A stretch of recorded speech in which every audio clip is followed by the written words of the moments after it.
Hey, what's up guys? Today I'll show you a horror thriller film, The Haunting in Connecticut. Spoiler ahead, watch out and take care. The movies begin with the mother driving her son back to their house from the hospital, where he is receiving cancer treatment. The mother prays for her son's recovery as her son wakes up and makes light of the fact that talking to oneself is the first indication of insanity. The mother communicates with God, and the son answers by warning her from endangering the source of all power. They laugh, and then her son urges her to pull over because he will vomit, which she does. On the following day, the younger brother greets his mother. When the husband comes into the kitchen to discuss finding a rental property closer to their son's cancer treatment facility, the mother is busy making food for the family. The mother explains how their son is having difficulty returning from the hospital to their home and how he is continuously vomiting. The husband finally agrees to look for a house rental near Connecticut. The son returns the following day to the cancer hospital for fresh, experimental therapy, while his mother looks for a place to settle down and raise their family. Then the mother goes from house to house, searching for a suitable home for her family. Soon later, the mother notices a guy putting up a for rent sign in front of a magnificent home. Surprisingly, the mother and her family love the place. She quickly contacts her husband to describe the discovery in detail. They return home after picking up her kid from the facility. As the mother drives, the son becomes unwell and in pain. He can no longer endure lengthy driving journeys. The mother decides to take her sleepy son back to the house she discovered. She calls her husband to inform him of their son's illness. The son watches an ancient black and white film in the living room. He reaches up and turns it off, revealing a figure in the mirror. On the same night, the son hears unusual sounds upstairs. He grumbles as he makes his way upstairs to the restroom.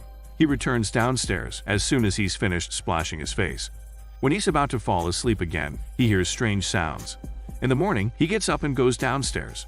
He climbs the staircase and enters the room in the dark. He discovers an enclosed space behind sliding glass doors in the basement. His reflection shifts as he approaches the glass, seemingly scrutinizing it. He wakes up on his bed, dismissing it as a nightmare. The mother brings her son into the kitchen, where she tells him he may choose his room before the rest of the family arrives. The son explores various areas and peers down a dumbwaiter leading to the basement upstairs. While cleaning the window seat cushions, the mother uncovers a cabinet full of framed family portraits in the living room. These are old images of the house's owners, some of whom seem distorted. As soon as the mother opens them, she dashes out the door to throw them in the trash. She comes home and calls her son to ask whether he has picked a room. As she waits for his reply, she is surprised by a voice from the basement. She is stunned to see him waiting for her downstairs, right in the room center. The son tells his mother he chose the basement because it chose him. The son then adds that the room is large, cool, and has a bathroom so as not to disturb the rest of the family. They both chuckle and move upstairs as the mother observes the glass doors. The son says he doesn't know what's inside since the door won't open.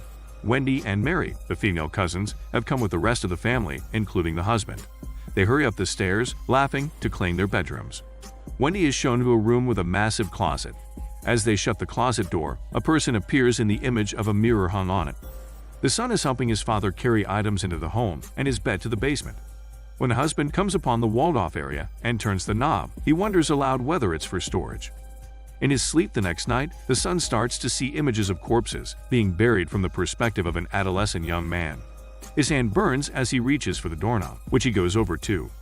The next morning, the son helps his mother with dishes and utensils. He lays a stack of dishes. The plates have been moved from the table to the shelf, to his dismay. But the mother denies shifting the dishes.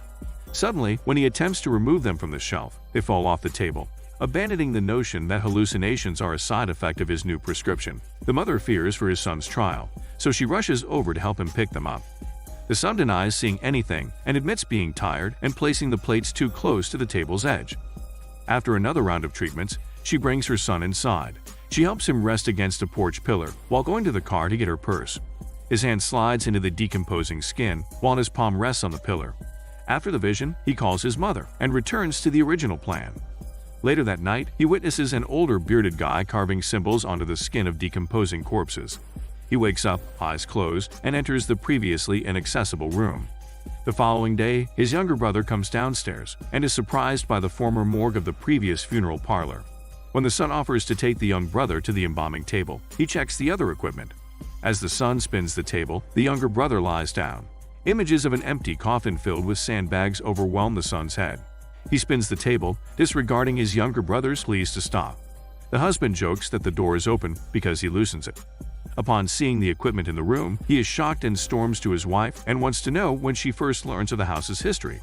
She hesitates to say she's known about them, but wants to accept their house since it's perfect for them. The husband is astonished that she buried the truth since she constantly insists there is no lying in a marriage.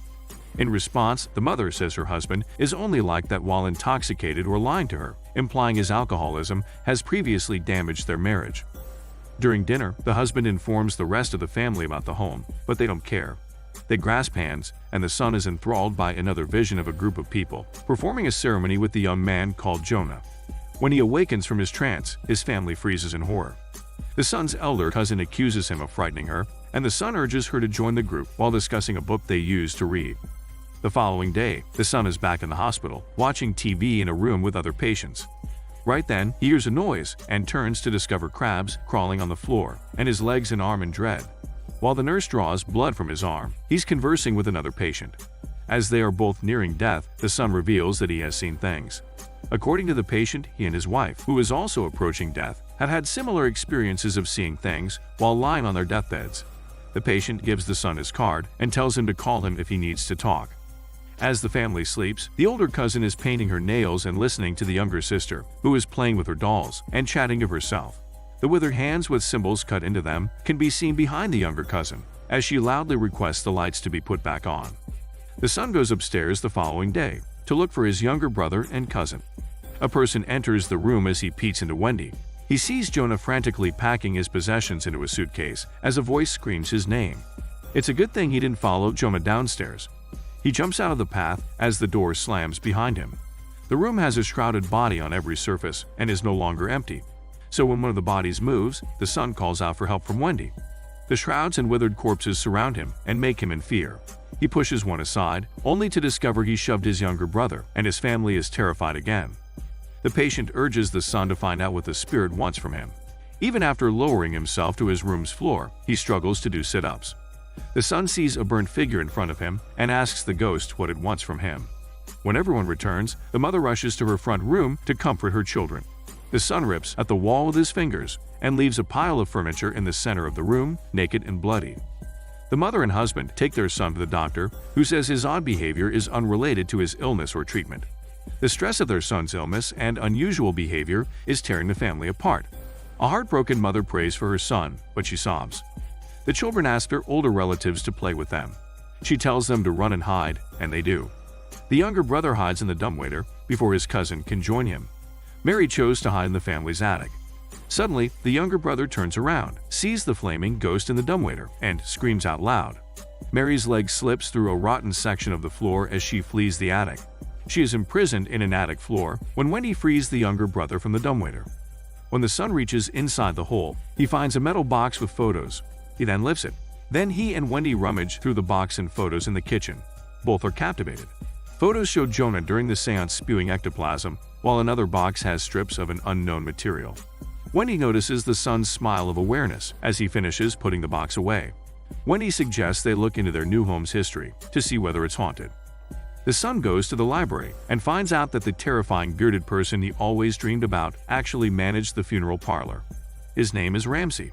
It turns out Ramsey is using Jonah as a psychic medium to perform demonic rituals.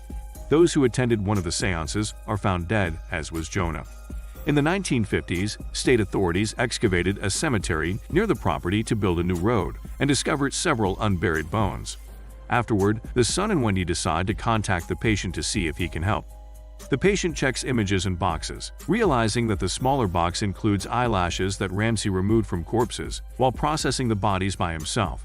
So the patient believes Ramsey attempted to manipulate the dead and link them to the mansion via necromancy. Ramsey did this in order to enhance Jonah's medium powers. Then the patient tells Wendy and her cousin to grasp the patient's hand and pray for the lost corpses in Jonah. A flashback to the last seance is evoked when the son grabs their hands on his own. As Ramsey watches, Jonah starts to expel ectoplasm from his mouth in agony. There's a tremor, and the ectoplasm seems to catch fire. When his mother returns home and wants to know who this stranger in her house is, his eyesight is shattered. Because he knows he is on the verge of passing away, the patient makes an effort to inform the mother about ghosts in the home and their intentions regarding the son. Despite her repeated pleas, he agrees to depart and hands her a card telling her that she is not alone. Just after midnight, the husband's car drives up and he stumbles out, astonished to see all the lights on. He then yells at everyone for leaving the lights on. A rage-filled husband slams the front door, ranting at the family as he removes the light bulbs and smashes them all in the kitchen sink. In a fit of rage, the mother pursues her husband outside, telling him he was acting childishly and had just scared them. She tells him to go and rushes back inside. The husband goes, and the family returns to sleep when the house's gadgets malfunction. The patient calms the family. The patient enters the basement and finds the son curled up on his bed, apparently in discomfort. The patient sees Jonah's charred form at the morgue. The doors slam shut, preventing him from checking the furnace. So the patient decides to try to get to the furnace from outside, alarming the household. The mother hugs her son as he staggers outside, unaware of Jonah's spirit. When the patient unlocks the furnace's back, he finds a skull fragment. The action stops as he staggers away. As he leaves with the ashes, the patient tells the mother the strange behavior should stop in a few days. The mother thanks the patient and leaves. The son sees Jonah's spirit outside the basement window before he sleeps. When the son wakes up, somebody has etched Ramses' insignia into his skin, and he screams. The mother rushes down to find out what he's done. On the way to the hospital, the son is put in a room with a grumbling guy. He glances up and sees Jonah waiting at the entrance. The patient is driving home with Jonah's ashes when he sees Jonah in his rearview mirror, almost causing him to collide with a truck.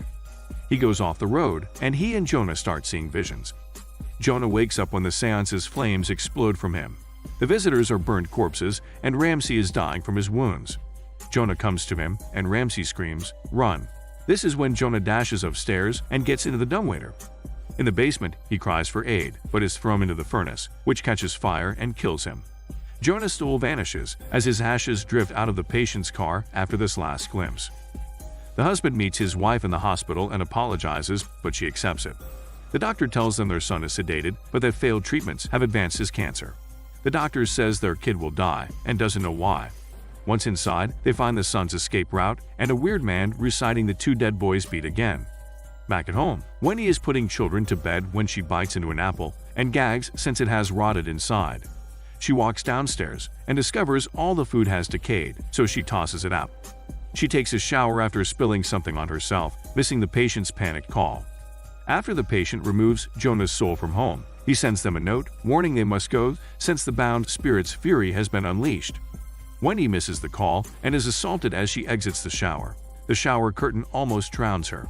She rushes upstairs to grab the kids as she sees her son arrive with an axe. She panics and rushes back inside, locking the door, only for her son to smash through with the axe. The mother and husband rush to the scene with the firefighters to rescue their son. The mother questions the patient why it isn't over yet. She enters the home, takes her son, and pulls him beneath a table to escape falling timbers. The ghosts reappear, but suddenly vanish as a fireman bursts through the wall to rescue the son and mother. Meanwhile, the mother desperately watches as the paramedics try to revive her son. As the son slips away, he sees himself at the graves, looking at Jonah, who is no longer burned. To follow Jonah, the son returns to his body, coughing and causing Jonah's soul to leave him, appearing next to the patient before ultimately departing, as he may now go on. The patient goes away while the family gathers around the son.